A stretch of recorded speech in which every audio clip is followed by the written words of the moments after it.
Hi guys, welcome back to Loki Psychologist and we are doing SPAC Unit 3 का part number 2. Part 1 में I just gave you an overview of what resource dilemma is. आज हम उसको पूरा का पूरा complete कर लेंगे इस वीडियो के अंदर and along with that culture environment भी मैं अभी पूरा का पूरा कवर करवा दूँगी. Okay, so without any delays let's begin. अब resource dilemma, as I told you, it is like a competition between using resources and अपने सेल्फ इंटरेस्ट के अंदर और पूरा ओवरऑल इन्वायरमेंटल बेनिफिट के अंदर. ठीक है, तो अब जैसे जैसे इन्वायरमेंटल प्रॉब्लम्स बढ़ती जा रही हैं, social scientists they are focusing on individual and small group contribution to ecological degradation. कैसे इंडिविजुअल या स्मॉल ग्रुप कॉन्ट्रीब्यूशंस जो हैं उससे आपका इकोलॉजिकल डिस्ट्रक्शन हो रहा है. ठीक है, तो इवन तो आपको लगता है कि हाँ इन्वायरमेंटल डैमेज बहुत लार्ज स्केल है कि हम क्या ही कर रहे हैं ओवरऑल, इतना जब फैक्ट्रीज से इतना कुछ रिलीज़ हो रहा है, इतनी सारी चीज़ें मैन्युफैक्चर हो रही हैं, इतना ज़्यादा रिसोर्सेज डिप्लीट हो रहे हैं, what are we doing at a individual level. But नहीं, हमारा खुद का एक एक कॉन्ट्रीब्यूशन भी इन्वायरमेंट पे बहुत इफेक्ट डालता है. ह्यूमंस जो है वो एक्सट्रैक्ट करते हैं, रिफाइन करते हैं, यूज़ करते हैं और डिस्पोज करते हैं नेचुरल रिसोर्सेज को. हमारे डेली के डिसीजंस जैसे कि एयर कंडीशनर यूज़ करना, अभी आज के टाइम पे हीटर यूज़ करना विंटर्स में, ड्राइविंग करना instead of just walking to some places, long showers लेना, या फिर ये सारी जो चीज़ें होती है ना, ये सब मिलके बहुत ज़्यादा कंट्रीब्यूट करती है हमारे इन्वायरमेंटल डिग्रेडेशन के अंदर. ये छोटे छोटे रूटीन एक्शंस जो हैं वो अक्रॉस बिलियंस ऑफ इंडिविजुअल्स एक एग्रीगेट की तरह बनकर लार्ज स्केल इन्वायरमेंटल डिग्रेडेशन करवाते हैं. मैक्रो इन्वायरमेंटल फीडबैक की बात करें तो जैसे ही आपका मैक्रो इन्वायरमेंट इफेक्ट होने लग गया, जैसे आपका लेट्स से डिफॉरेस्टेशन हो गया या एक्वीफायर्स डिप्लीट हो गए, लैंडफिल्स हो गए, बहुत ज़्यादा पेवमेंट हो गया, तो ये सब कहीं ना कहीं आपको ह्यूमंस को भी इम्पैक्ट करेगा. कहीं ना कहीं क्या बहुत सिवियरली इम्पैक्ट करता है. लोगों को अवेयरनेस होनी चाहिए कि उन्हें रिसोर्सेज कंजर्व करने हैं और उनको पता है, पीपल नो दैट उन्हें रिसोर्सेज कंजर्व करने हैं, but they are still tempted to consume more because of the whole over consumption वाला चीज़. ये कॉन्फ्लिक्ट होती है एक अवेयरनेस के बीच में और बिहेवियर के बीच में, जो एक साइकोलॉजिकल डिलेमा क्रिएट करती है जिसको हम कहते हैं सोशल डिलेमा. ठीक है, जो social dilemma is like a family of dilemmas, दो सिचुएशंस जहाँ पे इंडिविजुअल्स बहुत ज़्यादा कहीं ना कहीं कॉन्फ्लिक्ट में रहते हैं, where they face important choices without realizing कि उनका पूरा इम्पैक्ट क्या होगा. तो according to Dawes in 1980, rewards for non cooperation are greater than cooperation regardless of others actions. कई बार ऐसा होता है कि आपके नॉन कॉपरेशन के गोल्स जो हैं वो काफ़ी ज़्यादा होते हैं इन कंपैरिजन टू कॉपरेट करने के लिए गोल्स. ठीक है, एंड अगर ज़्यादा लोग कॉपरेट करना के लिए फेल कर जाएं, कॉपरेट ना करें, तो सबको बहुत कम रिवॉर्ड मिलेंगे. जैसे कि आपने ड्रॉट वाला एग्जांपल जो मैंने बताया था कि इंडिविजुअल रिवॉर्ड तो मिल गया आपको कि क्लीन कार मिल गई एंड ऑल दैट, एंड अगर कुछ लोगों ने वॉश करी कार तो हार्म ज़्यादा नहीं हुआ. बट अगर सब ने कर ली, बहुत लोगों ने कर ली, तो वाटर शॉर्टेज हो गया ना, तो वर्स्ट का आउटकम निकला सबके लिए. तो ये मैंने कवर करा दिया था types of social dilemma, social trap and resources, but still I will go over it. तो जो हमारे पहला होता है पब्लिक गुड्स प्रॉब्लम, कि it is a concern regarding voluntary contributions to projects benefiting everybody, which is basically अपना कुछ ऐसा कॉन्ट्रीब्यूट करना जिससे सबका बेनिफिट हो. जैसे एनजीओ में मनी डोनेट कर देना, या फिर एक प्लेग्राउंड बिल्ड करवाना नेबरहुड के अंदर, या हॉस्पिटल बिल्ड करवाना. तो ये वो वॉलेंटरी कॉन्ट्रीब्यूशंस होते हैं जो ओवरऑल सबको बेनिफिट करते हैं. डिलेमा अराइज होता है कि हम कितना कंट्रीब्यूट कर रहे हैं, कितना टाइम मनी दे रहे हैं. अगर प्रोजेक्ट फेल हो गया तो जिन्होंने भी कंट्रीब्यूट करा है उनके लिए तो सारा उनका पैसा लॉस हो गया. ठीक है, देन नॉन कॉपरेशन का क्या होता है, एक तो होता है आपका फ्री राइडर प्रॉब्लम, कि आपको बेनिफिट मिल रहा है कुछ लोगों को इवन दो वो कंट्रीब्यूट नहीं कर रहे हैं. जैसे मान लो हॉस्पिटल बिल्ड हो रहा है and 100 people have contributed out of 500, तो इवन दो 100 ने कंट्रीब्यूट करा है, बेनिफिट सब 500 को लग रहा है, तो वो लगता है कि यार हम भी क्यों ही करें. Then risk of wasted contribution, अगर दूसरे लोग कॉन्ट्रीब्यूट नहीं कर रहे हैं, ओवरऑल चीज़ वर्कआउट नहीं करती है, तो तुम्हारा कॉन्ट्रीब्यूशन वेस्ट ही हो गया ना. आइडियली बात करें तो सबको कंट्रीब्यूट करना चाहिए, बट रियलिटी के अंदर लोग नहीं करते हैं और इसीलिए बहुत सारे प्रोजेक्ट्स फेल हो जाते हैं. सोशल ट्रैप्स की बात करें तो situations where short term rewards lead to long term harm. ठीक है, जो आपके छोटे छोटे चीज़ें होती हैं, जैसे आप स्मोक कर रहे हो, आपको अभी तो अच्छा लग रहा है, you are getting that high, but in the end it's harming your lungs, harming your body. तो ये हमारे प्लैट 1973 ने डिस्क्राइब करा है. ये साइटेशन से मेंशन करना is important in your exams. Core dilemma इसमें आ जाता है कि एक तो इमीडिएट प्लेजर जो आपकी इड वाली चीज़ होती है, और दूसरा कि डिलेड नेगेटिव आउटकम्स, कि अभी तो आपको बहुत इमीडिएट मिल रहा है प्लेजर, बट जो नेगेटिव आउटकम है इट इज़ डिलेड, वो फ्यूचर में होगा। तो इसमें जो डिलेमा होता है इट इज़ कि अभी हमें शॉर्ट टर्म डिप्रिवेशन कर लें और लॉन्ग टर्म बेनिफिट ले लें, या तो शॉर्ट टर्म प्लेजर ले लें और लॉन्ग टर्म फिर हमारा बहुत ज़्यादा हैम्पर होगी हमारी फंक्शनिंग लॉन्ग टर्म के अंदर। दो प्रॉब्लम होती है इसके अंदर, एक तो लॉन्ग टर्म आउटकम्स की अनसर्टेनिटी होती है, you never know what's gonna happen, what's not gonna happen. तो आप कहीं ना कहीं अपने नेगेटिव कॉन्सिक्वेंसेस को डिस्काउंट कर लेते हो। जैसे फॉर एग्जांपल स्मोकिंग की चीज़ है, तो स्मोकिंग में से अरे नहीं, I know so many people who smoked all their life and they are still okay. तो ये तुम्हारी दो की प्रॉब्लम्स आ जाती हैं। एंड जैसे कि excessive water use in spring due to uncertainty about future scarcity, आपको नहीं पता फ्यूचर में स्कैरसिटी होगी या नहीं होगी, तो आप एक्सेसिव वाटर यूज़ कर लेते हो। देन योर रिसोर्स डिलेमा, जिसमें जो आपका बेसिकली सेंट्रल फोकस है इन्वायरमेंटल साइकोलॉजी का, जिसमें आपके जो शेयर्ड लिमिटेड नेचुरल रिसोर्सेज होते हैं उनकी बात होती है। ये कॉमन डिलेमा जो वर्ड है वो सबसे पहले डेविस ने यूज़ करा था, डेविस ने 1973 के अंदर, कि इंडिविजुअल्स जो है उनको खुद के इंटरेस्ट में या कलेक्टिव लॉन्ग टर्म सस्टेनेबिलिटी, दो चीज़ों के बीच में चूज़ करना पड़ता है। Remember the names, okay. The term common dilemma was use by Davis in 1973। Early perspective की बात कर लें अगर हम रिसोर्स डिलेमा के अंदर, तो लॉयड ने एक हमारी कॉमन एलेगरी दी थी। तो उन्होंने कहा कि कॉमन्स इज़ बेसिकली एक शेयर्ड विलेज जहाँ पे आप का पूरा ग्रेजिंग लैंड है। तो अनरिटन रूल है वहाँ पे कि मतलब आपने कहीं पे भी लिखा नहीं है, अनसेड रूल है कि एक काऊ पर फैमिली वहाँ पे जाके ग्रेजिंग कर लेगी। ठीक है, ये सिस्टम तक ही वर्क करा जब तक इंडिविजुअल्स और काउज नहीं लेके आए। जैसे जैसे उनके पास काउज बढ़ती गई तो वो उसी ग्रेजिंग लैंड पे दोबारा अपनी सारी काउज को लेने लग गए। ठीक है, तो जो रिसोर्स था ग्रास वो तो उतना ही था क्योंकि आपके पास लैंड तो इतना ही है, पर वो ओवर यूज़ होने लग गया जिससे उसके बाद स्कार्सिटी हो गई। ठीक है, then freedom in commons as given by Hardin in 1968, इन्होंने क्वेश्चन पोज करा कि क्या इंडिविजुअल्स को अनलिमिटेड फ्रीडम होनी चाहिए अपने पर्सनल गेन के लिए, या फिर कुछ रिस्ट्रिक्शन लगाने चाहिए ताकि कॉमन्स प्रोटेक्ट हो। ठीक है, तो इससे क्या होता है, ट्रेजेडी ऑफ कॉमन्स हो जाता है कि लोग अपने सेल्फ इंटरेस्ट पे पूरा का पूरा वर्क करने लग जाते हैं और फिर वो दूसरों को इग्नोर कर देते हैं। ठीक है, आपके पास लिमिटेड सिस्टम है, लिमिटेड एरिया है, लिमिटेड रिसोर्सेज हैं, अब उसमें अगर अपना सेल्फ इंटरेस्ट को परस्यू करने लग जाते हो तो वो कलेक्टिव रूइन हो जाएगा, ओवरऑल सबके लिए स्कैरसिटी हो जाएगी। Then you have Adam Smith versus Lloyd. तो एडम स्मिथ ने तो एक हमारा इनविजिबल हैंड को प्रपोज करा कि इंडिविजुअल जो हैं वो अपना सेल्फ इंटरेस्ट देखते हैं over society and they assume कि बहुत अनलिमिटेड लेवल ऑफ रिसोर्सेज हैं, तो they consider it as a invisible hand कि हाँ भाई दे आर ऑलवेज एग्जिस्टिंग। उनके लिए लगता है कि बहुत अबंडेंस है रिसोर्सेज की। ठीक है, तो लॉयड ने इस चीज़ को आके क्रिटिक करा कि जो रिसोर्सेज हैं, most of the resources they are finite in nature, वो अनलिमिटेड नहीं है, और अगर आप सेल्फ इंटरेस्ट रखोगे इन दीज लिमिटेड सिस्टम्स तो उससे डिप्लीशन होगा। तो स्मिथ का जो लॉजिक है वो कहीं ना कहीं रिसोर्स स्कैरसिटी के अंदर फेल कर जाता है। इंपॉर्टेंस बात करें अगर हम रिसोर्स डिलेमा की, तो जो हमारा फ्रेश वाटर है, फॉरेस्ट है, फिशरीज है, हैबिटेट्स हैं, एटमॉस्फेयर है, ये सारी चीज़ें we have to protect because these are limited in nature. ठीक है, तो जो रिसोर्स डिलेमास होते हैं वो लाइफ और डेथ इशूज़ होते हैं for all life on the earth. ठीक है, तो जो लॉयड की एलेगरी थी उन्होंने आज का जो कॉन्सेप्ट ऑफ स्पेसशिप अर्थ उसको कहीं ना कहीं प्रेडिक्ट करा था। नेचर ऑफ रिसोर्स डिलेमा की बात करें तो ये तब होता है जब लिमिटेड रिसोर्स इम्प्रूव्स कंफर्ट और कन्वीनियंस। जब आपके पास एक कम रिसोर्स है जो कभी भी डिप्लीट हो सकता है, बट वो आपका कंफर्ट या आपकी कन्वीनियंस को इम्प्रूव कर रहा है। For example, instead of walking 1 kilometre you are taking a drive कि हाँ भाई 1 किलोमीटर कौन चलेगा। तो जो रिसोर्सेज हैं वो रीजनरेशन में डिफ़र करते हैं, जैसे ग्रास हो गया या रेजर्वोयर का वाटर हो गया, तो वो बहुत जल्दी रीजनरेट हो जाता है।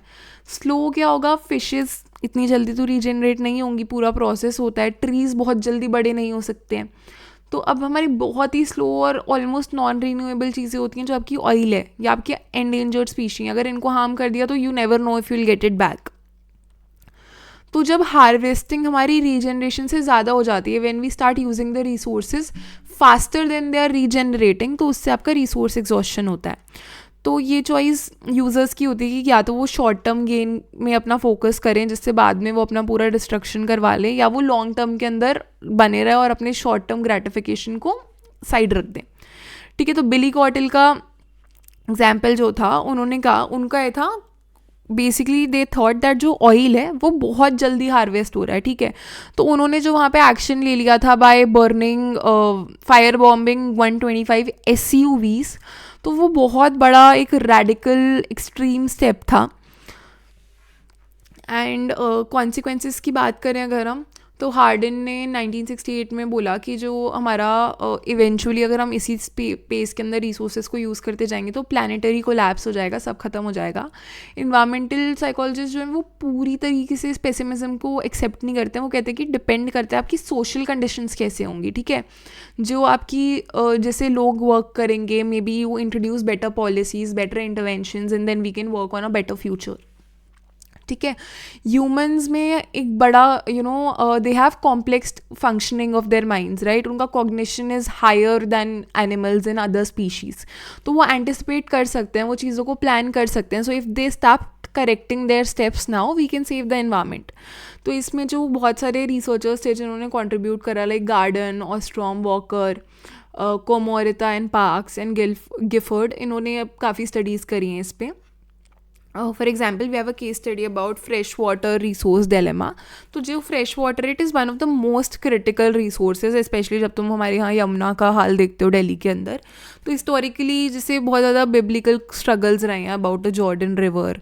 1967 में अरब इजरायली वॉर भी इसके पीछे हुई थी। ठीक है, तो जो वाटर कॉन्फ्लिक्ट है वो कहीं ना कहीं आपके रीजन्स को डिस्टेबलाइज कर सकता है। लाइक हरियाणा पंजाब में भी बहुत इशू था। ठीक है, तो आजकल बहुत ज़्यादा कॉन्फ्लिक्ट्स हो रही हैं अबाउट ऑयल, फिश, फॉरेस्ट। तो कॉपरेशन जो it is very essential for survival and peace. Global water crisis as per the National Geographic report of 2010, तो we have less than 3% water earth पे जो कि फ्रेश बचा है, जिसमें से पूरा 70% is in ice and snow. ठीक है, तो let's say this is your पूरा अर्थ का फ्रेश वाटर, इसमें ये 3% जो है ये आपका फ्रेश वाटर है। इस 3% में से भी ये जो 70% वाला पार्ट है ना, इस साइड वाला, it is your glacier. So we have only this much part left for drinking. ठीक है, तो एक्वेफायर्स जो हैं वो बहुत जल्दी ड्रेन होते जा रहे हैं, वाटर टेबल्स भी डिक्लाइन होती जा रही है जहाँ पे आधे ज़्यादा पॉपुलेशन रहती है। जैसे जो वेमेन है डेवलपिंग नेशंस के अंदर, वो literally 3.7 miles a day walk कर रही हैं जस्ट टू गेट वाटर। जैसे हमारे, I don't know if that was the case with your family also, but my father, my parents, they use to tell us how when they were kids they use to go, and उन्हें बहुत ज़्यादा दूर जाके पानी लेके आना पड़ता था। So that is still happening at a lot of places. Global population बढ़ती जा रही है बाई 83 मिलियन एनुअली, एंड 2025 तक लोग कहते हैं कि almost 2 billion people will face severe water shortages, जो कि हो भी रहा है। ठीक है, तो वाटर को एक अल्टीमेट कॉमन्स की तरह डिस्क्राइब करा गया है। वर्चुअल वाटर एंड कंजम्पशन की बात करें तो वर्चुअल वाटर इज़ बेसिकली कितना पानी रिक्वायर्ड होता है एक प्रोडक्ट को बनाने के लिए। तो जैसे कि फॉर एग्जांपल एक काऊ को रेज करने के लिए you need approximately 816,600 gallons of water. ठीक है, which is 8,16,600 gallons of water. तो फूड इम्पोर्ट्स जो हैं वो अपना डायरेक्ट वाटर कॉन्फ्लिक्ट को रिड्यूस करवाते हैं, क्योंकि वाटर भी ऑन डिमांड एक्सपोर्ट हो रहा है। अब हमारे पास हम कैसे पढ़ते हैं लाइक रिसोर्स डिलेमास को, तो there are 2 research questions that come here कि लोग कब सेल्फ इंटरेस्ट के अंदर एक्ट करते हैं। Now the psychology part of it comes in. अभी तो तुम्हें पूरा EVS ही लग रहा होगा।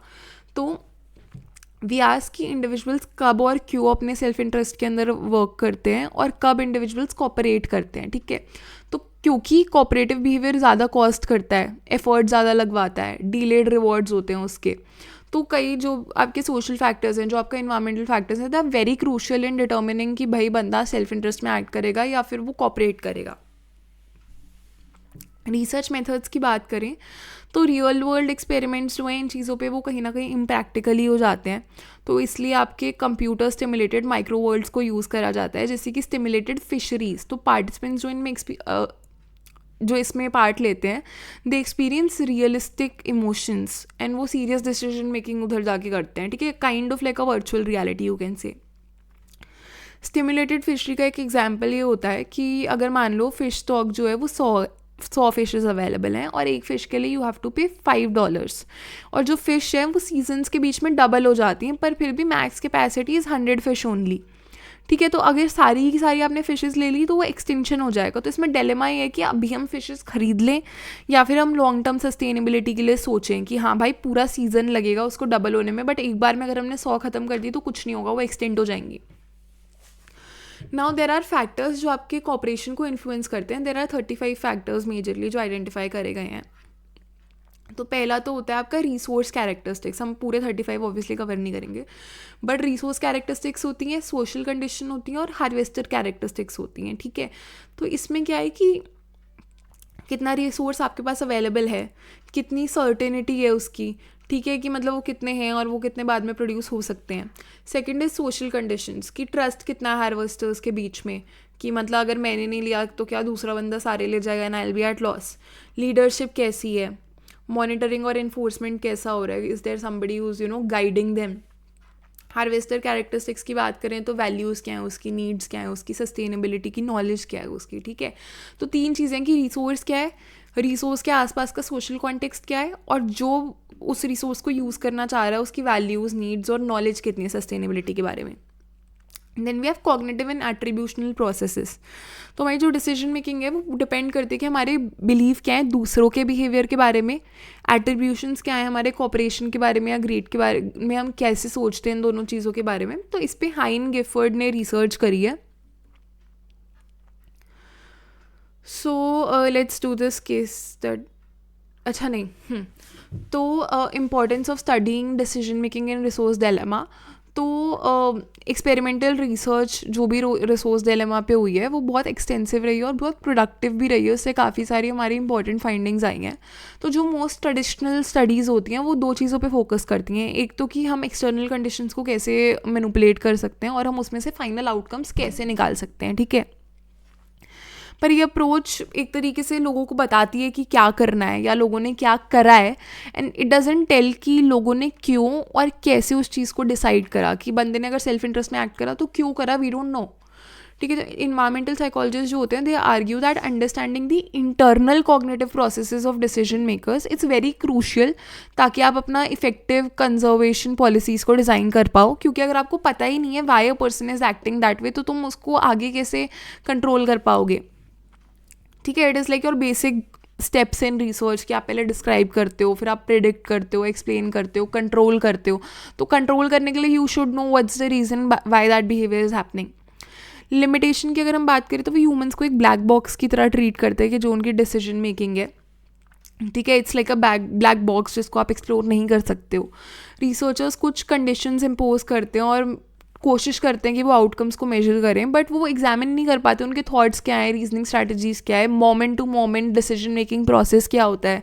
ठीक है, जैसे कि वो जो अडल्ट मैथ प्रोजेक्ट था एक, जिसके अंदर क्या था कि रियल लाइफ में स्टडी करने की कोशिश करी गई थी कि मैथ्स को कैसे यूज़ करा जाता है। कि मैंने एग्जांपल पहले भी दिया था, if there are 10 people in the family and तुम्हें लगेगा कि I will get 10 apples for it. Math book के हिसाब से तो बहुत सिंपल है, बट लोग जब जाएंगे they will see the price of it, they will see the quality of it, maybe the price is too high and maybe the person doesn't have enough money, he will say okay I will just get 5, everybody can share. तो वहाँ पे चीज़ें sink नहीं करती उतनी। ठीक है, तो ये वाली चीज़ें जो हैं ये ट्रेडिशनल एक्सपेरिमेंटल अप्रोचेस स्टडी नहीं कर पाती हैं। ठीक है, तो जो भी हमारे साइकोलॉजिकल मैकेनिज्म्स होते हैं अंडरलाइंग कॉपरेशन, उसको कहीं ना कहीं ओवरलुक कर देते हैं। So now there is a grounded theory analysis, जो कि एक अल्टरनेटिव अप्रोच है आपकी एक्सपेरिमेंटल अप्रोच की जगह। तो दे ट्राई टू अंडरस्टैंड कि इंटरनल डिसीजन मेकिंग का प्रोसेस कैसे वर्क करता है। तो रिसर्चर ग्राउंडेड थ्योरी एनालिसिस को यूज़ करते हैं, as given by Glaser and Strauss in 1967। तो ये क्वालिटेटिव रिसर्च मेथड है, मैंने PFPI में पढ़ाया था, but I will go over it again, कि it's a grounded theory is a qualitative research method, जिसमें आप डिस्कवर करते हो कि लोग कैसे इस सिचुएशन के बारे में सोचते हैं और कैसे उस पर्टिकुलर सिचुएशन को इंटरप्रेट करते हैं।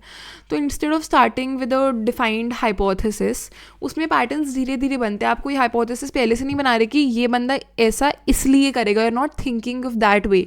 आप पहले पैटर्न्स को ऑब्जर्व कर रहे हो, थ्योरीज को देख रहे हो कि क्या क्या निकल के आ रही है लोगों की एक्सप्लेनेशन से। ठीक है, then we have a think aloud procedure, जहाँ पे it is a procedure that comes under your grounded theory analysis only. इसमें लोग अपने थॉट्स को मोमेंट टू मोमेंट बोलते जा रहे हैं कि यार एप्पल्स तो अगर लेट्स से 10 रुपीज़ का एक एप्पल है और मेरे पास तो 100 रुपये है नहीं, मेरे पास तो सिर्फ 30 रुपये ही हैं, तो मैं 3 ही एप्पल ले लेती हूँ ना, नीड क्या है 10 एप्पल लेने की। सो दैट डिसीजन मेकिंग जो थॉट प्रोसेस चल रहा है, इट्स मोर ऑफ वो जो वर्बल रिपोर्ट्स इंट्रोस्पेक्शन के अंदर देते थे ना, तो इसमें कहीं ना कहीं वही चीज़ होती है जिसके अंदर लोग एक्सप्लेन करते हैं वो क्या चीज़ कर रहे हैं और क्यों कर रहे हैं। इससे researchers real time cognitive processes को ट्रैक करने की कोशिश करते हैं और डिसीजन मेकिंग को कैप्चर करते हैं as it is folding one by one, step by step. ठीक है, तो डायरेक्ट इंसाइट मिलते हैं कि पार्टिसिपेंट की रीजनिंग कैसे चल रही है instead of just post decision examples explanation. क्योंकि कई बार ये होता है ना कि तुमने डिसीजन ले लिया, उसके बाद when you are explaining it to somebody तुम्हें आधी चीज़ें तो याद ही नहीं रहती कि तुमने क्या सोच के डिसीजन लिया था। एप्लीकेशन की बात करें अगर हम, तो जो थिंक अलाउड मेथड है it is very useful to understand कि कैसे जो हार्वेस्टर्स हैं वो डिसाइड करते हैं कि हमें किसी रिसोर्स को कंजर्व करना है या उसको एक्सप्लॉइट करना है, कि कौन से ऐसे क्यूज़ होते हैं, कौन से ऐसे थॉट्स होते हैं जो आपके डिसीजन मेकिंग को ट्रिगर करते हैं, कैसे कुछ सोशल कंसिडरेशंस होती हैं जो आपकी चॉइसेस को इन्फ्लुएंस कर जाती है। तो ये जो अप्रोच है ये आपके बिहेवियर को ऑब्जर्व करने से आगे जाती है और अनकवर करने की कोशिश करती है कि हाँ भाई जो डिसीजन मेकिंग स्ट्रैटेजीज़ हैं या जो मेंटल शॉर्टकट्स लोग लेते हैं, ह्यूरिस्टिक्स पे जो लोग वर्क करते हैं वो कैसे करते हैं। ठीक है, so now let's talk about the Hine and Gifford study. तो इन्होंने एक स्टडी करी थी 1997 के अंदर, जिसमें इन्होंने एक माइक्रोवर्ड कंडक्ट करवाया था ग्राउंडेड थ्योरी एनालिसिस यूज़ करके। तो एक रियल पार्टिसिपेंट जो कि एक फिशर था, उसको एक कंप्यूटर पर बिठा दिया गया था और पूछा गया था कि एक स्टिमुलेटेड फिशरी के अंदर आपको फ़िश हार्वेस्ट करनी है। ठीक है, और वर्बली अपने थॉट्स को रिकॉर्ड करना है टेप रिकॉर्डर के यूजिंग, कि आप क्या क्या सोच रहे हो, कैसे कैसे कर रहे हो। ठीक है, 2 एडिशनल फिशर्स को स्टिमुलेट करवाया गया था बाय द कंप्यूटर, और वो जो फिशर्स थे वो अपने बिहेवियर में वेरी कर रहे थे। कुछ जो थे वो बहुत कोऑपरेटिव लग रहे थे, कुछ जो थे बहुत ग्रीडी लग रहे थे। तो imagine you are sitting on a computer and you are seeing this game sort of a thing, जिसके अंदर तुम्हें बंदा बोल रहा है कि तुम्हें ये चीज़ करनी है, तुम्हें डिसाइड करना है तुम्हें कितनी फिश लेके जानी है यहाँ से, कितनी नहीं लेके जानी है। और उसी गेम के अंदर बहुत सारे लोग ऑलरेडी एग्जिस्ट कर रहे हैं वहाँ पे, लाइक क्लैश ऑफ क्लैंस के अंदर होता था, एंड उसमें से कुछ लोग कोऑपरेट कर रहे हैं, कुछ लोग अपने सारे रिसोर्सेज लेके जा रहे हैं। तो ये जो डिसीजन था रियल पार्टिसिपेंट को बोला गया कि या तो आप फ़िश को छोड़ सकते हो पानी के अंदर जिससे कि रिप्रोडक्शन हो उनका और वो बने रहे, लाइक उनकी स्पीशीज़ चलती रहे आगे, या आप फ़िश को ले जाओ, आपको इमीडिएटली मॉनेटरी और रिवॉर्ड मिल जाएगा। तो ये एक रियलिस्टिक रिसोर्स डिलेमा को रिक्रिएट करा था कि हाँ अभी तो आपने फ़िशिंग करके ले गए, आपने बेच दिया, आपको पैसे मिल गए, बट इन फ्यूचर हो सकता है तुम्हें कभी फिशेज़ मिले ही ना। तो वो शॉर्ट टर्म गेम और लॉन्ग टर्म सस्टेनेबिलिटी के अंदर एक कॉन्फ्लिक्ट क्रिएट हो जाती है। प्लस जो स्टिमुलेटेड फिशर्स दिखा रहे थे वहाँ पे, उससे एक सोशल अनसर्टेनिटी और बन रही थी। तो अगर हम डेटा कलेक्शन की बात करें तो वो थिंक अलाउड मेथड से हुआ था, जैसे कि उनको एक टेप रिकॉर्डर दे दिया गया था एंड लोगों को कहा था कि भाई अपनी अपनी जो भी थॉट्स आ रहे हैं बिफोर, ड्यूरिंग, आफ्टर हार्वेस्टिंग, उनको रिकॉर्ड करते जाओ कि तुम किस स्ट्रैटेजी को यूज़ कर रहे हो या तुम क्या कोई ह्यूरिस्टिक को यूज़ कर रहे हो जब तुम्हें लग रहा है ना कि फॉर एग्जाम्पल अवेलेबिलिटी ह्यूरिस्टिक जो अवेलेबल है उसमें से आपने वो देख लिया कि हाँ मुझे थोड़ी पता 10 साल में क्या होगा, अभी मुझे दिख रहा है there is 100 fish, so if I take 20 it won't make much of a difference. तो ये रिसर्चर्स को अलाउ करा कि लोगों के डिसीजन मेकिंग के पूरे प्रोसेस को वो समझ पाएँ। देन वी हैव सर्टेन की एक्शन स्ट्रैटेजीज जिनको आइडेंटिफाई करा गया था। First is monitoring others harvesting. लोग बहुत क्लोजली ऑब्जर्व कर रहे थे कि कैसे कितने लोग कितनी फिशेस लेके जा रहे हैं।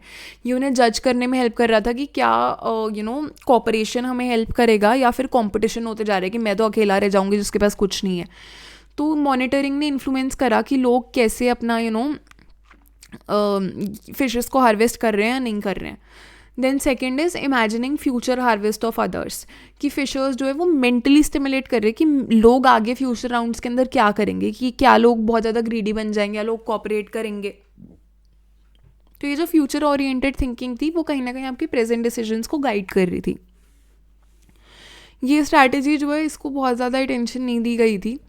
Then we have avoiding over use of resource. कुछ पार्टिसिपेंट्स जो हैं वो कॉन्शियसली ट्राई कर रहे थे कि रिसोर्स एग्जॉस्ट ना हो पाए, ये उनकी अवेयरनेस दिखा रहा था लॉन्ग टर्म कॉन्सिक्वेंस के बारे में।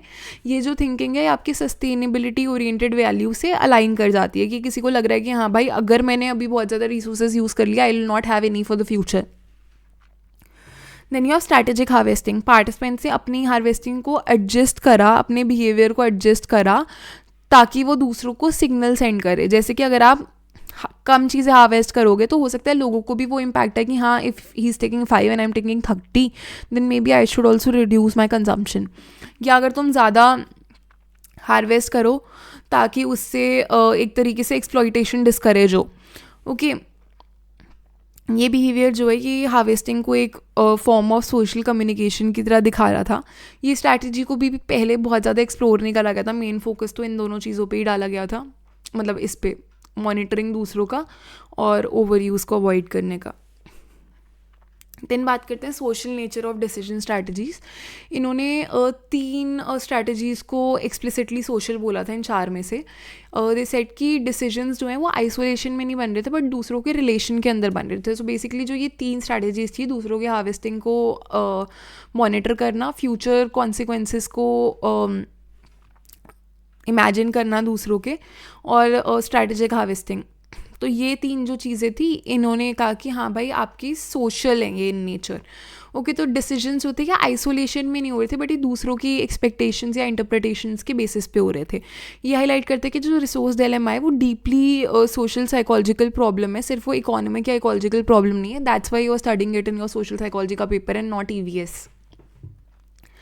थ्योरेटिकल कंट्रीब्यूशन देखे तो ये स्टडी ने काफ़ी हमारी डिसीजन मेकिंग की अंडरस्टैंडिंग को एक्सपैंड करा था बाय रिवीलिंग कि कैसे लोग पहले कॉग्निटिव स्ट्रैटेजीज़ को ओवरलुक कर लेते थे, कि इमेजिनेशन और सोशल सिग्नलिंग का कितना रोल होता है आपके डिसीजन मेकिंग के अंदर। एंड इट शोड कि लोग जो हैं एक्टिवली दूसरों का बिहेवियर भी प्रेडिक्ट कर रहे हैं और ग्रुप को भी इन्फ्लुएंस करने की कोशिश कर रहे हैं। जैसे कि यहाँ पे वो दूसरों के पहले देख रहे हैं कि वो कैसे कर रहे हैं, क्या कर रहे हैं, फिर वो प्रिडिक्ट कर रहे हैं कि फ्यूचर में वो चीज़ ये चीज़ करेंगे, फिर वो स्ट्रैटेजिकली हार्वेस्ट कर रहे हैं कि अगर मैं कम करूँगा तो मे बी दूसरे भी कम करें। ठीक है, फाइंडिंग्स की बात करें अगर हम, तो फाइंडिंग्स ये कहती है कि जो कंजर्वेशन पॉलिसीज़ हैं उसको ही कंसिडर करना चाहिए कि कैसे लोग दूसरों के एक्शंस को कंसिडर करते हैं और कैसे इंडिविजुअल्स अपने खुद के बिहेवियर को मॉडल करते हैं सोशल नॉर्म्स के अकॉर्डिंग। जो पॉलिसीज़ इन चीज़ों को इग्नोर करती है, इन सोशल कॉग्निटिव प्रोसेसेस को इग्नोर करती है, वो पॉलिसीज़ वर्क नहीं कर पाएंगी। इफेक्टिव इंटरवेंशंस जो होते हैं वो दूसरों के कोऑपरेटिव बिहेवियर को अच्छे से दिखाएं और रीइंफोर्स करें कोऑपरेशन की स्ट्रैटेजीज़ को। ठीक है, then we have from laboratory to real world application. ये स्टडी ऑल्दो एक लैब सेटिंग के अंदर हुई थी बट इसकी फाइंडिंग्स जो है वो रियल वर्ल्ड के अंदर भी यूज़ होती है। ठीक है, लोग जो अपने water, forest, fisheries and energies को मैनेज करते हैं वो कॉन्स्टेंटली दूसरों को मॉनिटर करते हैं और वो अपना बिहेवियर एडजस्ट भी करते हैं on the basis of that. ठीक है, क्या सोशली एक्सपेक्टेड है मेरे से। तो इन प्रोसेसेस को समझने से आपका एक जो गैप है वो ब्रिज कर सकते हो थ्योरी और प्रैक्टिस के बीच में। Then we have transition to field interventions. तो जब आप एक लैब सेटिंग के अंदर डिसीजन मेकिंग को एग्जामिन कर सकते हो तो researchers try to introduce pragmatic interventions in your real world settings. ठीक है, प्रोग्राम्स वगैरह इंट्रोड्यूस करवाते हो जो आप, ताकि आप इन्वायरमेंटल फ्रेंडली बिहेवियर को कंट्रीब्यूट कर पाओ, प्रमोट कर पाओ और ओवर एक्सप्लॉइटेशन को कम करो। ठीक है, तो अब है हमारी बिल्ट इन्वायरमेंट की बात। ठीक है, बिल्ट इन्वायरमेंट जो भी हमारी ह्यूमन मेड सेटिंग्स होती हैं जैसे buildings, housing, schools, offices, neighbourhoods, public spaces, ये सब आपका बिल्ट इन्वायरमेंट में आता है। तो उस इन्वायरमेंटल साइकोलॉजी पढ़ती है कि कैसे ये जो सेटिंग्स हैं ये ह्यूमन बिहेवियर को इन्फ्लुएंस करती है, इमोशंस को, सोशल इंटरेक्शन को, सेफ्टी या वेलबिंग को इन्फ्लुएंस करती है। ठीक है, इंपॉर्टेंट टॉपिक है ये भी। तो रिसर्च दिखाती है कि जैसे लाइटनिंग हो गया, नॉइज़ हो गया, टेम्परेचर हो गया, आपका स्पेशियल लेआउट कैसा है, वो बहुत ज़्यादा आपके बिहेवियर को अफेक्ट करेगी। ठीक है, तो फोकस यहाँ पे है कि आप किस तरीके से डिज़ाइन करोगे लेआउट को, किस तरीके से बनाओगे instead of just physical conditions को मीट करना। ठीक है, अब बिल्डिंग डिज़ाइन क्यों मैटर करता है। Many people have experience environments जो कि आपका, अब देखो तुम बहुत ज़्यादा एक क्लस्टर्ड इन्वायरमेंट में बैठ के पढ़ोगे, तुमसे नहीं पढ़ाई होगी, तुम नहीं रह पाओगे।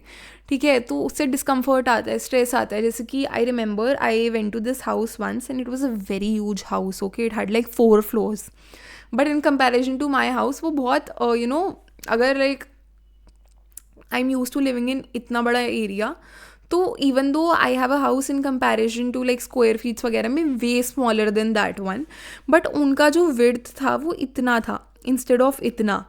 ठीक है, तो I am use to being in this. And जब मैं यहाँ गई तो उनका even though height wise it was 4 floors, but मुझे वहाँ पे इतना क्लस्टर्ड लग रहा था and I felt so uncomfortable over there because I am not use to being in that environment because colleges is also a very open space and we have always lived in kind of open house वाले side. ठीक है, तो ये चीज़ें जो हैं कहीं ना कहीं डिस्कम्फर्ट क्रिएट करती हैं, स्ट्रेस क्रिएट करती हैं। So it also depends on obviously people का perception. But imagine you go into a very shady place रात को जहाँ वायर्स लटक रही हैं, तो तुम नहीं कंफर्टेबल फील करोगे वहाँ पे। तो अगर तुम बिल्डिंग्स वगैरह को पूरली डिज़ाइन कर रहे हो तो उससे क्राइम बढ़ सकता है, vandalism is destruction of property, social interaction कम हो सकता है, फियर और अवॉइडेंस बढ़ सकती है। ठीक है, तो ये दिखाता है कि जो आर्किटेक्चर है आपका वो न्यूट्रल नहीं होता, वो एक्टिवली आपके बिहेवियर को शेप करता है। So basically there was a Pruitt Igoe housing project जो कि मिसूरी में हुआ था, 1954 के अंदर कंप्लीट हुआ था। तो इन्होंने डेटीरियोटिंग को रिप्लेस करा था इनर सिटी हाउसिंग के अंदर। तो देयर वाज 43 बिल्डिंग्स और हर एक बिल्डिंग 11 स्टोरीज आई थी, 11 फ्लोर्स थे, जिसमें अप्रॉक्सीमेटली 12,000 लोग रहते थे। इनिशियली इसको बहुत प्रेज करा गया क्योंकि यूनिट की कॉस्ट कम थी, बहुत अच्छे से स्पेस को यूज़ कर लिया था, वैंडल रेजिस्टेंट डिज़ाइन था कि लोग ख़राब करके जा नहीं सकते थे चीज़ें। आर्किटेक्चरल इनोवेशन ये थी कि एलिवेटर्स जो हैं वो 3rd फ्लोर पे ही रुक रहे हैं, तो रेजिडेंट्स को स्टेयर केसेस को बहुत ज़्यादा यूज़ करना पड़ता था। अब देखते हैं फेलियर कहाँ हुआ। इन्होंने ह्यूमन सोशल बिहेवियर को कंसिडर नहीं करा, स्टेयर होल्स जो थे वो आइसोलेटेड बनने लग गए, बहुत अच्छे से मॉनिटर नहीं करे जा रहे थे, साइट्स ऑफ क्राइम और फियर एक तरह से बन गए। क्यों? क्योंकि तुम्हें पता है कि लिफ्ट तो 3rd फ्लोर पे ही रुकेगी, तो जो बीच के 2 फ्लोर्स हैं they will become very isolated. ठीक है, आउटकम्स ये हैं कि वैंडलिज्म बढ़ा वहाँ पे, क्राइम्स बढ़े वहाँ पे सीरियस वाले, और फियर बन गया रेजिडेंट्स के अंदर कि this is not a safe place, vacancy बढ़ गई, लोग छोड़ के जाने लग गए। तो आफ्टर 18 ईयर्स तुम सोचो 11 स्टोरीज हाई 43 बिल्डिंग का कंस्ट्रक्शन 18 साल के अंदर ख़त्म हो गया, डिमोलिश हो गया। तो लेसन यही है कि आपने बिहेवियरल सोशल कॉन्सिक्वेंसेस को अगर आप इग्नोर कर दोगे डिज़ाइन के, तो उससे पूरा का पूरा फेलियर जा सकता है, इवन दो आपका आर्किटेक्चर जो है ऑन पेपर अच्छा लग रहा है। तो ऑल्दो सारे के जो भी बाकी डिज़ाइंस हैं उनके फेलियर इतने ड्रामेटिक नहीं थे कि 18 साल में पूरा डिमोलिश हो जाए, but there have been other examples also, जैसे कि हार्ड आर्किटेक्चर जब होता है तो वो डिज़ाइंस आपका वैंडलिज्म जनरली प्रिवेंट करते हैं, बट वो कहीं ना कहीं अनकंफर्टेबल होते हैं और हॉस्टाइल रहते हैं, तो फिर उसमें लेजिटिमेट यूज़ हो नहीं पाता है। तो जब इन्वायरमेंट आपकी अनप्लेजेंट लगती है तो लोग उन चीज़ों को अवॉइड करते हैं, तो पर्पस ही ख़त्म हो जाता है फिर बिल्डिंग का। Let's talk about social design now. तो सोशल डिज़ाइन जो है it is a approach to architecture जो आपके ह्यूमन नीड्स, ह्यूमन बिहेवियर और ह्यूमन वेलबींग पे फोकस करता है। तो ये यूज़र को आपके डिज़ाइन प्रोसेस के अंदर इंक्लूड करता है। ये over the last 40 years develop हुआ है। जो हमारे रॉबर्ट सॉमर थे उन्होंने एक तरीके से इसको स्टार्ट करा था, एंड ये टेक्निकल डिज़ाइन से डिफ़र करता है जो कि सिर्फ आपके मटेरियल्स या इंजीनियरिंग पे फोकस कर रहा है। जैसे कि जो अभी हमने प्रोजेक्ट पढ़ा था ना, प्रूइट इग्योई हाउसिंग प्रोजेक्ट, उसमें उन्होंने सिर्फ आर्किटेक्चर ऑन पेपर पे फोकस करा था, सिर्फ मटेरियल्स पे, इंजीनियरिंग पे फोकस करा था। तो जो सॉमर है उन्होंने हमारी एक डेफिनेशन दी सोशल डिज़ाइन की कि सोशल डिज़ाइन जो है उसमें it involves working with people, आप लोगों के साथ वर्क कर रहे हो, आप सिर्फ उनके लिए डिज़ाइन नहीं कर रहे हो, आप यूज़र्स को इंक्लूड कर रहे हो, इन्वॉल्व कर रहे हो प्लानिंग में, मैनेजमेंट में स्पेस का कि वो क्या चाहेंगे, और लोगों को एजुकेट कर रहे हो कि जो भी इन्वायरमेंट है, जो भी हम बिल्ड कर रहे हैं उसको कैसे वाइजली और क्रिएटिवली आप यूज़ कर सकते हो। तो इसमें सोशल इन्वायरमेंट कि आप कैसे यूज़ कर सकते हो पूरी चीज़ को, फिजिकल इन्वायरमेंट लोगों को जो इंक्लूड कर रहे हो प्लान करने के अंदर, एंड नेचुरल इन्वायरमेंट, उन सब पे, तीनों चीज़ों पे बैलेंस रहता है। ठीक है, तो इसके अंदर रिस्पॉन्सिबिलिटी बढ़ाते हो आप लोगों की, दूसरे लोगों के लिए और अर्थ के लिए। ठीक है, तो studying how inbuilt environment affects human behaviour, it requires collaboration large organisations के अंदर, और ये आपके सिर्फ डिज़ाइनर के बेसिस पे काम नहीं हो सकता, you need a holistic approach to designing. अब सोशल डिज़ाइन और फॉर्मल डिज़ाइन की बात करते हैं। फॉर्मल डिज़ाइन वो होता है जो लार्ज स्केल होता है, कॉर्पोरेट होता है, बहुत हाई कॉस्ट होता है, अथॉरिटेरियन होता है और एक्सक्लूसिव लोगों के लिए बना होता है। For example the white house, तो उसमें आपका स्टाइल पे फोकस होगा, ऑर्नामेंटेशन पे फोकस होगा, टेक पे फोकस होगा, लोगों को कितना पैसा पे कर रहे हो उस पर फोकस होगा, और इमेज जो बनेगी उसकी नेशनल इंटरनेशनल उस पर फोकस होगा। ठीक है, like Rashtrapati Bhavan also social design होता है जो छोटे स्केल पे होता है, जो ह्यूमन ओरिएंटेड होता है, जिसमें कॉस्ट उतनी नहीं होती और वो इंक्लूसिव ज़्यादा होता है, डेमोक्रेटिक होता है, पार्टिसिपेटरी होता है। यहाँ पे फोकस करा जाता है मीनिंग पे, कॉन्टेक्स्ट पे, जो वहाँ पे रहने जाएंगे उनकी नीड्स क्या होंगी, लोकल कम्युनिटी क्या वो एक्सेप्ट करेगी क्या नहीं करेगी। तो ये आप लार्ज प्रोजेक्ट्स में भी अप्लाई कर सकते हो कुछ कुछ एरियाज़ के अंदर। Aesthetic focus and human use की अगर हम बात करें तो ट्रेडिशनल आर्किटेक्चरल एजुकेशन जो होती है वो आपके जनरली विजुअल एस्थेटिक पे फोकस करती है, ठीक है, यूजेबिलिटी की जगह कि भाई सुंदर लगना चाहिए। तो आर्किटेक्चरल मैगजीन्स जो होती है वो आपको बिल्डिंग्स दिखाएंगी लोगों के बिना, तो वो इस बायस को रीइंफोर्स करती जाती है कहीं ना कहीं। तो जो हमारे आर्किटेक्ट थे फिलिप जॉनसन, उन्होंने ये स्टेट करा कि the job of architect is to create beautiful buildings, that's all. तुम सिर्फ ब्यूटिफुल बिल्डिंग्स बना के ख़त्म कर दोगे, सोशल रिलेशंस, लोगों की जो डेली एक्टिविटीज़ होती हैं, साइकोलॉजिकल कंफर्ट होता है, उसको इग्नोर कर दोगे पूरी तरीके से। Then there is a collaboration दोनों डिसिप्लिन्स के अंदर। ये रिकग्निशन बढ़ रहा है कि बिल्डिंग्स जो हैं वो ब्यूटीफुल तो होनी चाहिए बट साथ में फंक्शनल भी होनी चाहिए, सिर्फ स्ट्रक्चर पे फोकस मत करो, फंक्शन पे भी फोकस करो। तो जैसे American institute of architects conference ने कोलैब करा था सोशल साइंटिस्ट के साथ, विच कॉन्ट्रीब्यूटेड टू हैबिचुअलिटी बढ़ाने के लिए, या फिर हैबिटेबिलिटी बढ़ाने के लिए, या फिर साइकोलॉजिकल नीड्स लोगों की आइडेंटिफाई करी गई, फिर ऑक्यूपेंट्स को ट्रेन करा कि कैसे आप बिल्डिंग्स को अच्छे वे के अंदर यूज़ कर पाओगे, how can you make the best out of this building for your self and for sustainable use. तो जो कोलैबोरेशन है उसमें आपको पूरा एक तरीके से कंस्ट्रक्शन कैसे होगा, क्यों होगा, वो सब हेल्प करवाता है। सिर्फ आपका बिल्डिंग वाला प्रोसेस नहीं है कि आपने बना के ख़त्म कर दिया, ईंट पत्थर लगा दिए, नहीं, it's the whole place making, कि आप कैसे किस जगह को, पूरा जो डिज़ाइनिंग का पार्ट आता है वो आपके कोलैबोरेशन से ही आएगा। तो प्लेस मेकिंग एंड एनवेलप और बिहेवियर की बात करें तो आर्किटेक्चर जो है वो लोगों को इमेजिन करना चाहिए उन स्पेसेस के अंदर कि लोग कैसे रहेंगे। Buildings should be designed as envelopes for behaviour, जहाँ पे लोग अपना बिहेवियर करेंगे। तो फोकस जो है वो एक तरह से ब्यूटीफुल बिल्डिंग से एक लिव्ड इन्वायरमेंट की तरफ शिफ्ट हो जाता है। एग्जाम्पल देखें तो renovation of building for people with multiple sclerosis, तो जिनको बहुत ज़्यादा people are suffering from multiple sclerosis, तो सोशल डिज़ाइनर्स गए, उन्होंने इंटरव्यू करा लोगों को, उनकी फैमिलीज़ को, केयर गिवर्स को, स्टाफ को, तो उसमें बहुत सारी यूज़र इन्फॉर्म्ड रिकमेंडेशंस आई कि जिससे लोगों का जो फिजिकल पेन है वो कम हो और कंफर्ट और कन्वीनियंस बढ़े। तो ये आपकी वैल्यू दिखाता है यूज़र पार्टिसिपेशन की। सोशल डिज़ाइन और फॉर्मल डिज़ाइन जो है वो ऑपोजिट नहीं है। एस्थेटिक ब्यूटी जो है वो आपका मूड इम्प्रूव कर सकती है, सोशल इंट्रैक्शन कहीं ना कहीं फेलिसिटेट कर सकती है, रेपुटेशन बढ़ा सकती है, और गुड डिज़ाइन जो है वो आपकी ब्यूटी और हैबिटेबिलिटी दोनों को अचीव करवा सकता है, ठीक है। तो फिर सोशल डिज़ाइन नेसेसरी क्यों है?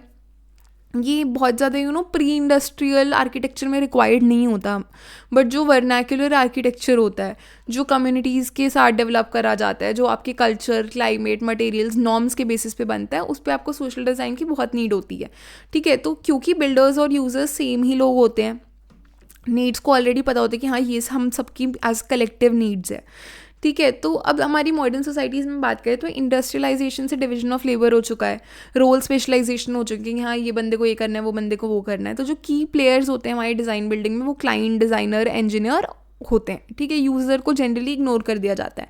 तो जो सोशल डिज़ाइन होता है वो इस कम्युनिकेशन को दोबारा से रिस्टोर करवाता है और रीसेंटर करता है यूज़र के लिए कि यूज़र पे फोकस करो।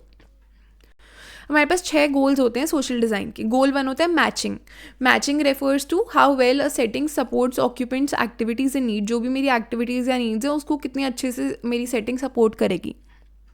फॉर एग्जाम्पल आप एक जिम में जाके पेपर तो नहीं दे सकते हो अपना, इवन दो ये चीज़ें हो रही हैं DU के अंदर, बट वेल पर्सपेक्टिव पे डिपेंड करता है। आपके एडमिनिस्ट्रेटर्स उसको हो सकता है एफिशिएंट देख रहे हो हमारे DU के, बट स्टूडेंट्स को बहुत ज़्यादा नॉइज़ और डिस्ट्रैक्शन फेस होगा ऐसे एरियाज़ के अंदर। अल्फ़ा वर्सेस बीटा प्रेस की अगर हम बात करें तो as given by Murray in 1938, alpha press वो होती है जो ऑब्जेक्टिव इन्वायरमेंटल फीचर्स होते हैं, जो बस हाँ हैं बाहर की चीज़ें जो हैं। बेटा प्रेस वो होती है जो आपकी सब्जेक्टिव परसेप्शन है, ठीक है। जैसे मेरा room is like pink in colour, तो वो बाहर से पिंक है, हो सकता है somebody comes like oh God why is it so pink, तो वो परसीव्ड क्वालिटी दूसरों के लिए अच्छी नहीं हुई, मेरे लिए वो परसीव्ड क्वालिटी अच्छी है।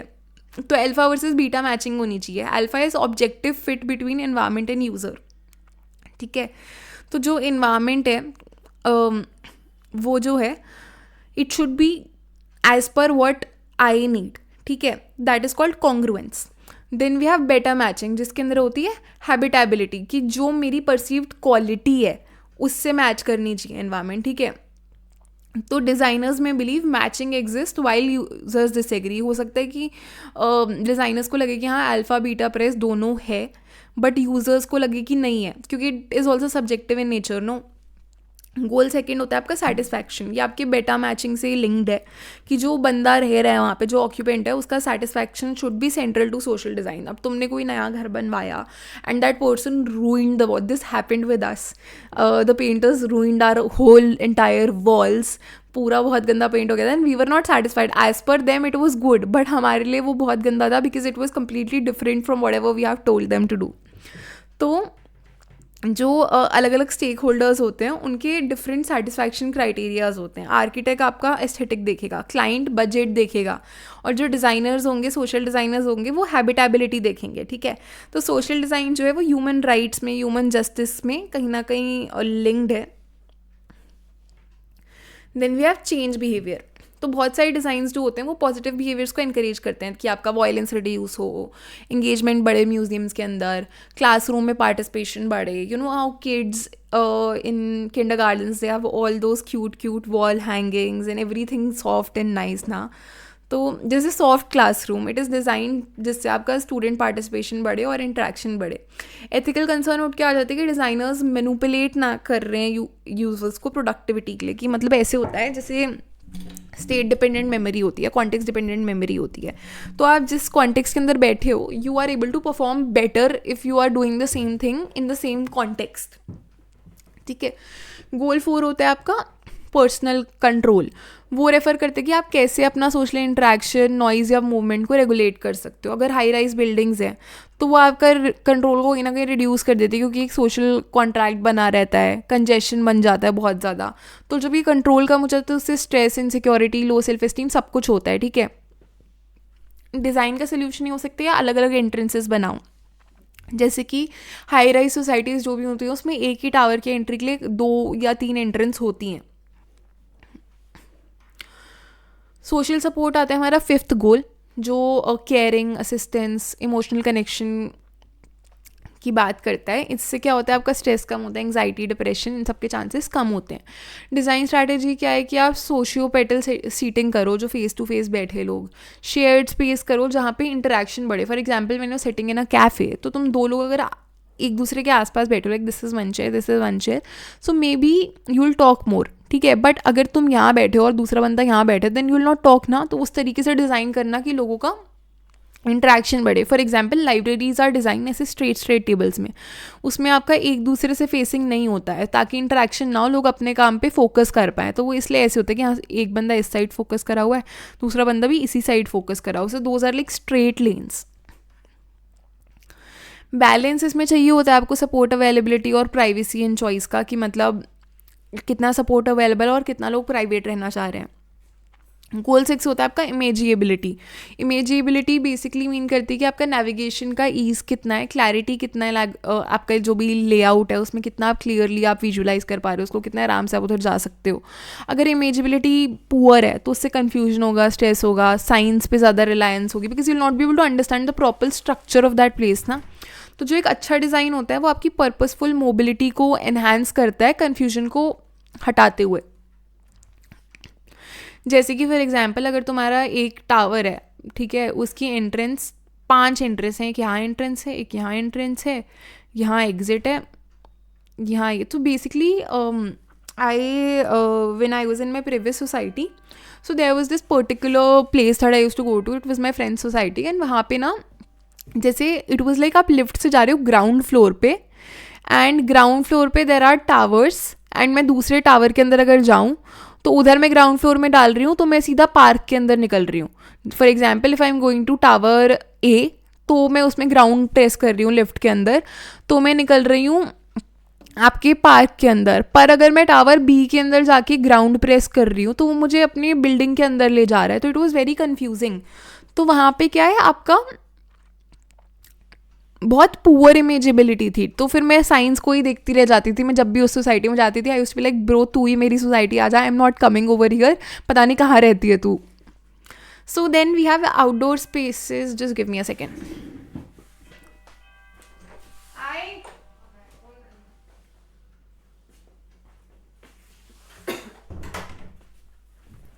Sorry for that. हाँ, तो let's talk about outdoor spaces in urban design. तो सोशल डिज़ाइन अगर हम आउटडोर स्पेसेस में बात करें तो it can apply to your parks, plaza, streets, malls and all that. तो विलियम वाइट जो थे इन 1980 ही एम्फेसाइज्ड सिटेबल स्पेस, ठीक है, जहाँ पे आपके वाटर फीचर्स हो, ट्रीज हो, फूड का एक्सेस हो। तो इससे आपका जो अर्बन प्लाजाज हैं या मॉल्स हैं उनमें काफ़ी ज़्यादा इंप्रूवमेंट आया कि हाँ वहाँ पे लोग बैठ पाएंगे, वहाँ पे वाटर के फीचर्स होंगे, ट्रीज होंगे, फूड इजीली एक्सेसिबल होगा। तो आपको फूड कोर्ट्स होते हैं मॉल्स के अंदर, इट्स नॉट जस्ट शॉपिंग। तो जो हमारे सिडनी ब्राउअर हैं उन्होंने भी काफ़ी कंट्रीब्यूट करा है इसके अंदर। तो ही फोकस्ड ऑन एनलिवनिंग अर्बन नेबरहुड्स, ठीक है। तो इनकी मेन प्रिंसिपल्स ये थे कि आपकी स्ट्रीट फ्रंट्स जो हैं वो काफ़ी एक्टिव रहे और यूजेबल रहें, पब्लिक स्पेस जो भी है वो हर एक स्पेस अच्छे से लोग यूज़ कर पाएँ। तो इससे आउटकम क्या हुआ कि स्पेस क्योंकि पूरी यूज्ड है, बहुत आइसोलेटेड जगह कोई नहीं बची, तो सेफ्टी बढ़ती है, सोशल इंटरेक्शन फैसिलिटेट होता है।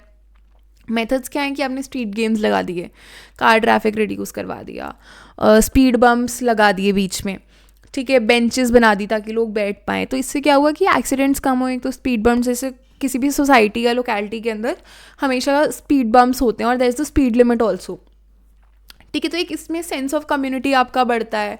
और स्ट्रीट गेम्स भी कई लोग होते हैं कि जैसे कि you know I remember going at one of my friends place and उनके वहाँ पे लिटरली वो जो होता है ना, I am not sure what that game is called, but जिसमें तुम ऐसे बनाते हो, स्टैपू बोलते हैं आई थिंक, कि there 7, 8, 6, 4, 5 and you have to jump across it. तो वो उनकी सोसाइटी में काफ़ी जगहों पे ये चीज़ बनी हुई थी कि आप जंप करके जा रहे हो। So it's like a pause वाला मोमेंट, तो इससे इंट्रैक्शन भी बढ़ता है लोगों का।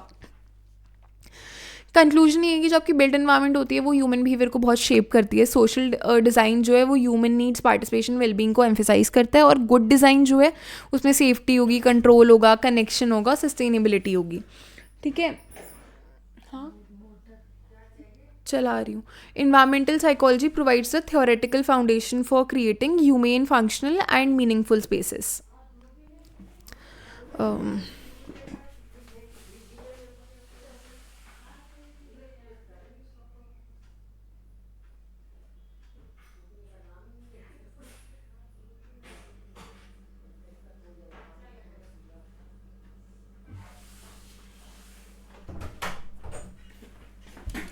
Before coming to defensible space मैं तुम्हें एक बार बिल्ट इन्वायरमेंट का पूरा रिकैप दे देती हूँ because it was a lot I feel. तो जो हमारा बिल्ट इन्वायरमेंट है उसमें हमने देखा कि हमारा जो भी इन्वायरमेंट बनाया गया है ह्यूमन मेड है, that's called your built environment. Then we did the Pruitt Igoe housing project. Then we talked about social design की human need, human behaviour, wellbeing पे फोकस करता है, यूज़र्स को इन्वॉल्व करता है अपने डिज़ाइनिंग प्रोसेस के अंदर। सोमर ने हमारी डेफिनेशन दी थी उसकी। फिर हमने सोशल डिज़ाइन, फॉर्मल डिज़ाइन का डिफरेंस देखा। Then we talked about the aesthetic focus in that famous line by Philip Johnson की job of architects to only create beautiful buildings. फिर आजकल जो कोलैबोरेशन बढ़ रहा है डिसिप्लिन्स के बीच में, we talk about place making and envelope for behaviour.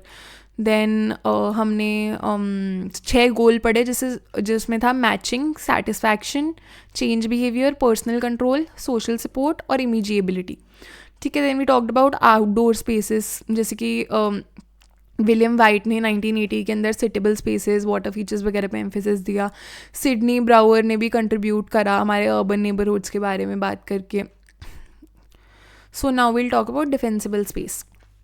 तो जो हमारी डिफेंसिबल स्पेस थ्योरी है वो एक्सप्लेन करती है कि कैसे क्राइम और फियर ऑफ क्राइम को आप रिड्यूस कर सकते हो ऐसे इन्वायरमेंट डिज़ाइन करके जहाँ पे रेजिडेंट्स जो है उनको ओनरशिप फील हो अपनी जगह के ऊपर और वो नेचुरली ऑब्जर्व कर पाए कि इन्वायरमेंट में क्या हो रहा है, कैसे हो रहा है, एक फॉर्मल सर्विलियंस के बिना। मतलब इवन दो सिक्योरिटी गार्ड्स कुछ नहीं है बट लोगों को अपनी खुद की वो ओनरशिप फील होनी चाहिए।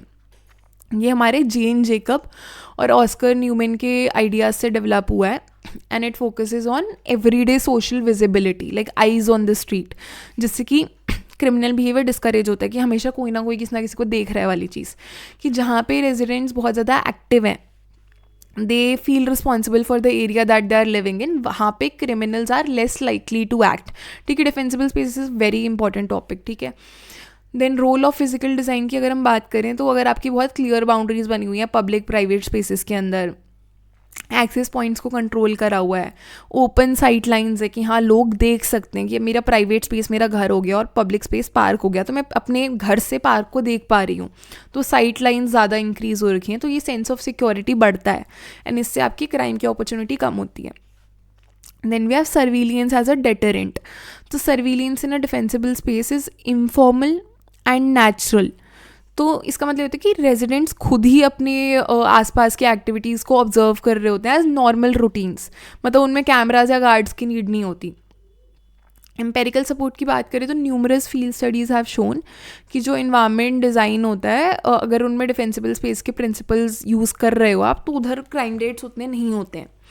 Then we have magnitude of effectiveness and काफ़ी सारी स्टडीज़ हैं जो आपका ये बताती है कि रॉबरी कहीं ना कहीं आपकी रिड्यूस हो चुकी है to 30% after defensible space interventions. ठीक है, कि उसका रियल वर्ल्ड इम्पैक्ट है कि आपकी 30% से लेकर 84% तक क्राइम या रॉबरी कम हुए हैं अगर आपने डिज़ाइन के प्रिंसिपल्स को यूज़ करा है। Then we have defensible space in commercial settings. तो जो कन्वीनियंस स्टोर्स होते हैं उनके अंदर क्या होता है कि विजिबिलिटी उतनी ज़्यादा नहीं होती है बाहर से, और इंटीरियर सर्विलेंस भी उतनी ज़्यादा नहीं होती है, तो it is more attractive to robbery targets, क्योंकि उन्हें लगता है कि उन्हें बहुत भीड़ होती है। ठीक है, और आप बाहर से पूरा अंदर नहीं देख पा रहे, अंदर से पूरा बाहर नहीं देख पा रहे, तो लोग क्या है शॉपलिफ्टिंग कर लेते हैं। Not a good thing to do, please don't do it. Design based crime reduction की अगर हम बात करें तो it refers to placing class registers near windows and removing visual obstructions. क्यों? क्योंकि अगर आपने कैशियर, अब तुम नोटिस करना, now you will start noticing these things पढ़ने के बाद, कि जो भी आपका कैशियर होता है वो स्टार्टिंग ऑफ द स्टोर पे होता है जहाँ से विजिबिलिटी ज़्यादा है।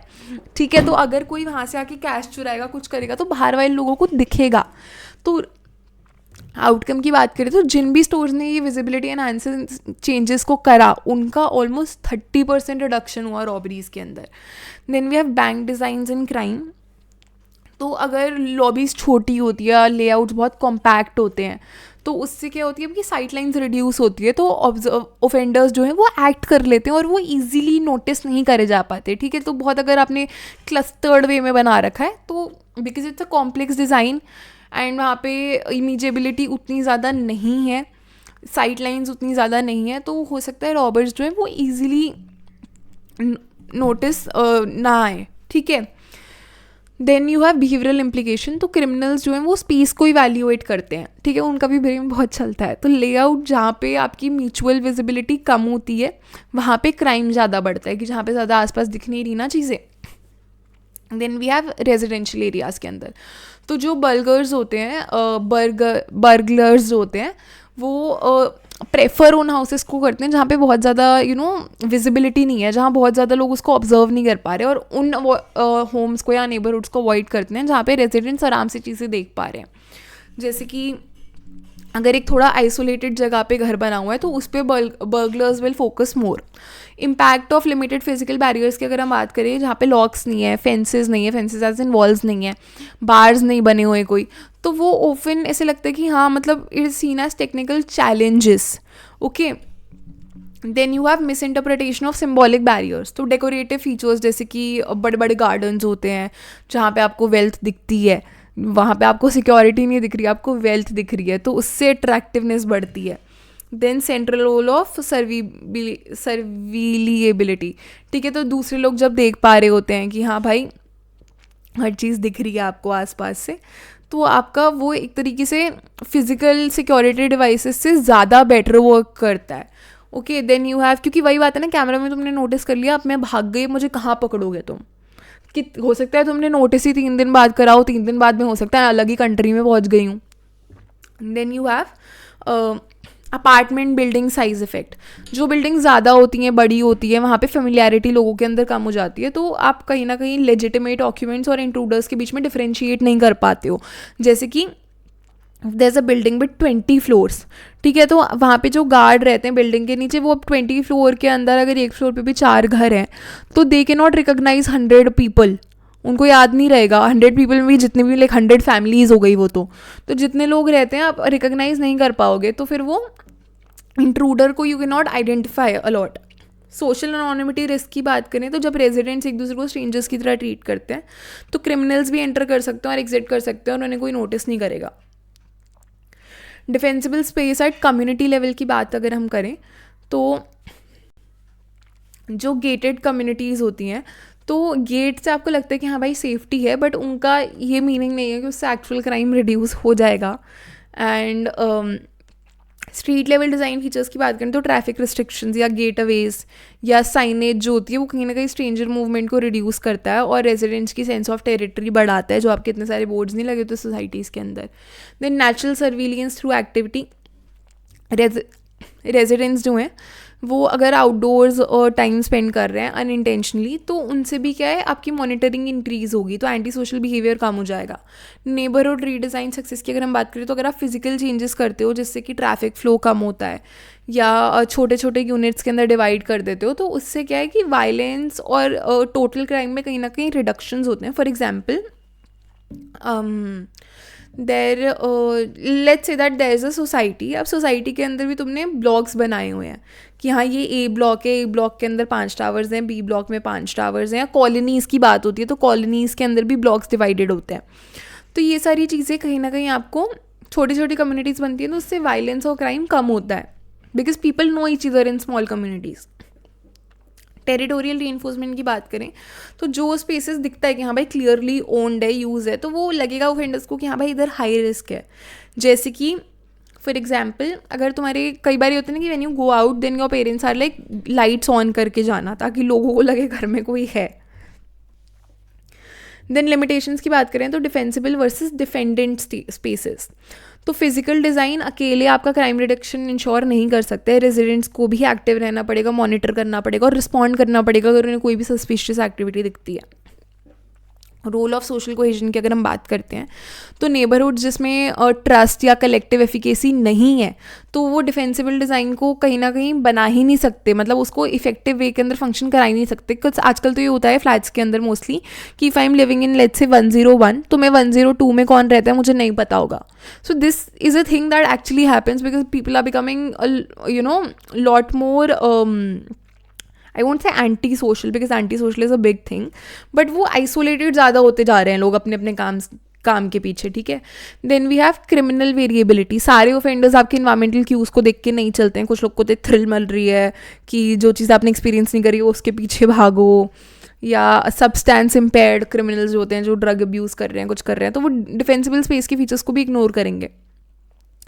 इन्वायरमेंटल क्यूज़ जो है वो प्रोबेबिलिस्टिक होते हैं, वो पूरा आपके वो नहीं होते, क्या बोलते हैं, they are not ensuring something, वो एक प्रोबेबिलिटी दिखाते हैं।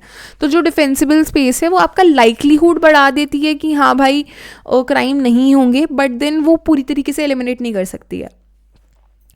अब क्राइम वल्नरेबिलिटी चेकलिस्ट की अगर हम बात करें तो ये नेदरलैंड्स मॉडल ने दी थी, मॉडल के अंदर हम पढ़ते हैं तो एक है आपकी विजिबिलिटी की क्लियर साइट लाइन्स होनी चाहिए, जैसे मैंने बताया रेजिडेंट्स प्रेजेंस होने चाहिए, एक्टिवली स्पेस को यूज़ करो, सोशल इन्वॉल्वमेंट होना चाहिए, अच्छे से मेंटेन्ड इन्वायरमेंट होने चाहिए जिसमें केयर दिखे, विजिलेंस दिखे, एक्सेस कंट्रोल हो कि एस्केप रूट्स जो हैं वो बहुत ज़्यादा इजीली एक्सेसिबल ना हो लोगों के लिए, सेफ हो रेजिडेंट यूज़ के लिए कि हाँ भाई रेजिडेंट्स ही आ सकते हैं। इन्वायरमेंटल क्वालिटी एश्योर होनी चाहिए कि अगर सराउंडिंग्स बहुत अट्रैक्टिव है तो उधर वैंडलिज्म उतना नहीं होता क्योंकि ओनरशिप दिखती है। स्ट्रक्चरल सेफगार्ड की बात करें तो लॉक्स हो गए या फिजिकल फीचर्स हो गए वो मैटर करते हैं but they are still secondary when it comes to like surveillance and social control.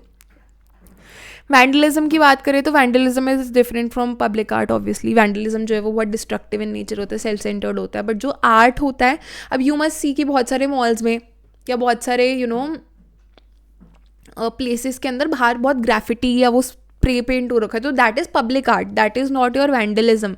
Vandalism is जब आप प्रॉपर्टी डिस्ट्रक्ट कर रहे हो। मोटिवेशनल बेसिस की बात करें तो इक्विटी थ्योरी कहती है कि वैंडलिज्म जो है वो परसीव्ड अनफेयरनेस की वजह से आता है कि मुझे नहीं मिल रहा, इसको मिल रहा है तो मैं चीज़ें इसकी ख़राब कर देता हूँ। Then you have psychological drivers, बहुत डिप्राइव्ड अगर किसी को लगता है या रिवेंज लेना होता है किसी को, या ब्लॉक्ड अपॉर्चुनिटीज़ लगती हैं, तो उससे वैंडलिज्म का रिस्क बढ़ सकता है. सोशल लर्निंग की बात करें तो वैंडल रोल मॉडल्स अगर प्रेजेंट है कि भाई वो कर रहा है, कोई और कर रहा है तो हम भी करेंगे वाली चीज़ हो जाती है. Then you have your design implication. Environments जो फेयरनेस प्रमोट करती है, विजिबिलिटी, कंट्रोल, कम्युनिटी केयर, इन सबको प्रमोट करती है, उसमें वैंडलिज्म आप ज़्यादा इफेक्टिवली रिड्यूस कर सकते हो. ठीक है. सो this is it for your resource dilemma. And cultural वाला एरिया मैं नेक्स्ट वीडियो में करा देती हूँ, because I feel that this video has been a little heavy.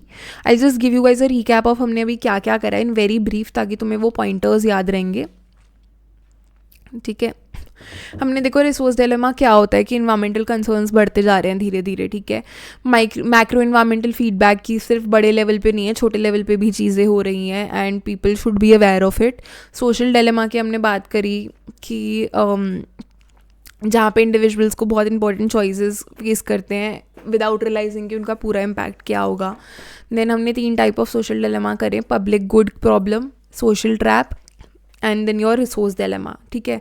या ट्रेजेडी ऑफ कॉमन्स भी इसको कहते हैं. देन हमने रिसोर्स डिलेमा पे पर्सपेक्टिव्स पढ़े. लॉयड कॉमन्स एलिग्री पढ़ी कि मतलब एक शेयर्ड प्लेस को लोग कब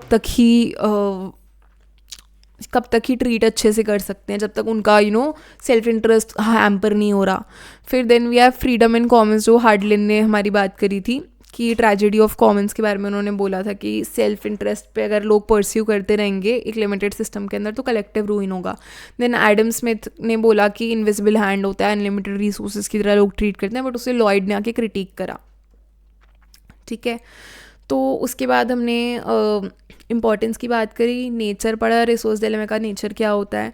देन बिली कॉटेल का एग्जाम्पल लिया था. कॉन्सिक्वेंसेस पढ़े थे हमने रिसोर्स डिलेमा के. फ्रेश वाटर रिसोर्स डिलेमा की हमने पूरी स्टडी पढ़ी थी. माइक्रो वर्ल्ड्स की बात करी थी. कॉपरेशन किन चीज़ों से इम्पैक्ट होता है उसकी बात करी. कॉग्निटिव एट्रीब्यूटल फैक्टर्स की बात करी. देन वी डिड द पूरा फिशर हार्वेस्टिंग डिसीजंस वाला case study. Then we talked about built environment, जो मैं रिकैप करा चुकी हूँ तुम्हें पूरा का पूरा. And then we talked about your defensible space, जिसमें कि वो होती क्या है, उसके अजम्पशंस क्या होते हैं, रोल क्या है फिजिकल डिज़ाइन का. कमर्शियल सेटिंग में फिर हमने पढ़ा, रेजिडेंशियल सेटिंग में पढ़ा, कम्युनिटी लेवल पे पढ़ा. फिर उसके हमने लिमिटेशंस देखी, क्राइम वल्नरेबिलिटी चेकलिस्ट और वैंडलिज्म की बात करी. ठीक है. सो this is it for your resource dilemma वाला पूरा portion. I know it's a little content heavy, but हो जाएगा, so don't worry about it. And if you want the PPT you can join my WhatsApp community DU psychology students वाले group के अंदर. Description के अंदर पिंड है link. Second link is for semester 3, first is link is for semester 1, so you can check it from there. You can follow me on Instagram if you want. YouTube पे please like share subscribe. बहुत मेहनत लगती है पूरा का पूरा काम करने के लिए. And I was gonna make this video yesterday only, but काफ़ी लोगों ने मुझे मैसेज करा कि पहले मॉडल आंसर्स करवा दो, तो मैंने वो ग्रुप में पहले भेज दिए थे. एंड अभी भी एक दिन है, पूरा का पूरा हो जाएगा, so not worry about it. And happy studying. Bye bye, take care.